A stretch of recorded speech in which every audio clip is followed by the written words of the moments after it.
So we're outside on a beautiful evening in Vegas right now. It's about 60 degrees, the sun's just gone down. Some of you guys on YouTube have asked to see a little behind the scenes look at my sim. So let's go take a look. As we come in the front door of the house, it's the first thing we see on the right.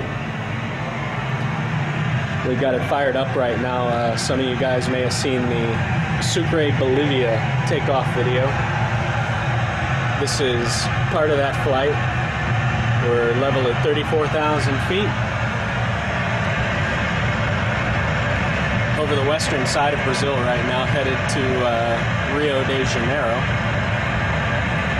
About 75 miles from Campo Grande. There's no wind at all right now, which I guess for 34,000 feet might be a little unusual, but that's what the real weather's saying it is down here. I'll give you a quick look across the main instrument panel.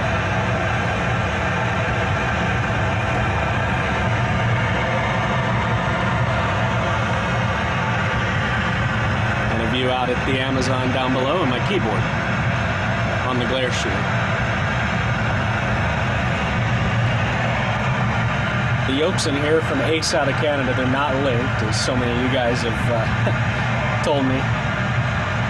But we'll work on getting linked yokes in the future. Still using CH rudder pedals on the floor. Nobody's really come out with a decent 737 rudder pedal yet, but there's a few of them close, so we'll get the rudder pedals straightened out. Check the FMC. It'll show our progress on the way to Rio. 769 miles. And it's saying we're going to be there at 37 after the hour 15 Zulu. On the other FMC, we've got the legs page pulled up. It just shows the legs that make up our route of flight. Obviously, the flaps are up. The brake pressure is good. And we're cruising along at about 89, 90, and 1. So let's jump out of here and go look at the back side of the sim where it all happens. As you can see, we've got it all curtained off. Not pretty, but it works to keep all the light out. So we'll come around. Camera doesn't zoom out very good, so sorry about that. This is the 24-foot curved screen that wraps around the sim. And there's 3 projectors up here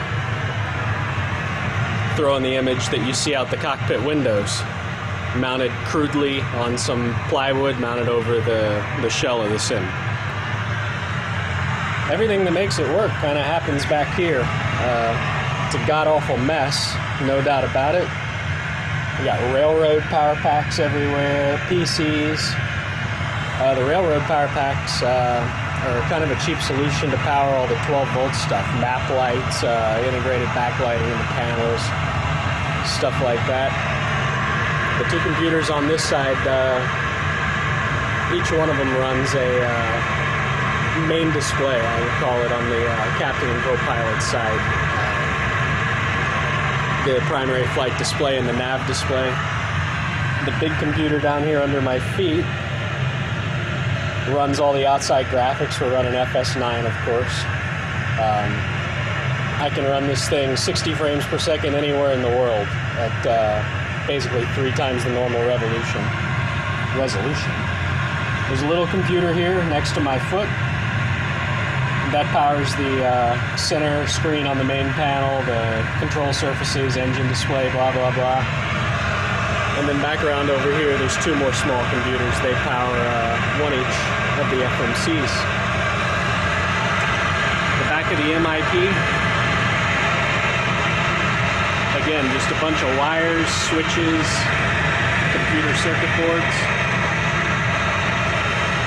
and really that's about it. So here's a look from the side of the sim.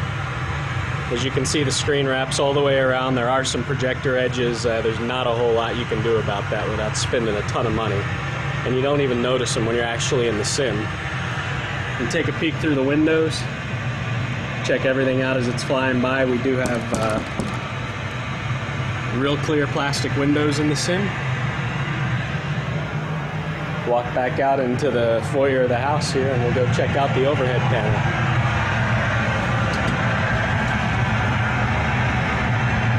The overhead's from a company called Sismo out of Spain. It's a great product. Everything comes fully wired, all the LEDs, switches, it's all backlit straight out of the box. Everything functions. If we want to turn the seatbelts on, just hit it and on they come, and put it back to auto. Comes with authentic locking switches, meaning for the more important switches that you don't want to bump with your head and switch on and off. You have to pull them out to move them. We can shut some fuel pumps off if we want, and that'll give us the fuel warning on the glare shield. We can cancel that out, and it'll go back off. So that's about it, really. We're running flight illusion chronometers. It's 11:11 local time, and on the other side we've got Greenwich Mean Time set, which would be 15:12 now. All the interior liners, don't know if you'll be able to see them, made by Flight Deck Solutions out of Canada also. That's where the aft overhead will eventually go. Come back over to the clock here, we can push the button on the glare shield, reset the stopwatch to 0. Got the steering tiller here. And best of all, picked these up at a CB radio store for $5. A couple of old CB radios, wired them into the computer, and they work. The seats in the sim are genuine seats out of a UPS 72100 that was scrapped in Marana a couple of years ago. I think it was 907 UP or something like that. Got the armrests work, everything slides, the rails are in place on the floor. As you can see, there's no pedestal in the sim yet. That's still to come. We've got up on the ceiling the map lights, which will shine down onto the Erlin 5 arrival there in Atlanta. I'm not sure that's the chart we're going to need to go into Rio, but that's the one that's there. And as we check out the FMC, it shows we're 693 miles from Rio. And it's estimating we'll be there in about, looks like an hour and 25 minutes. So there's the view down over the Amazon one more time. And now the best part of having a sim in your house in Las Vegas is if this were a summer day where it'd still be 120 degrees outside at this hour, you can walk through the house and take advantage of that hour and 20 minutes we've got, and jump in the pool and go swimming.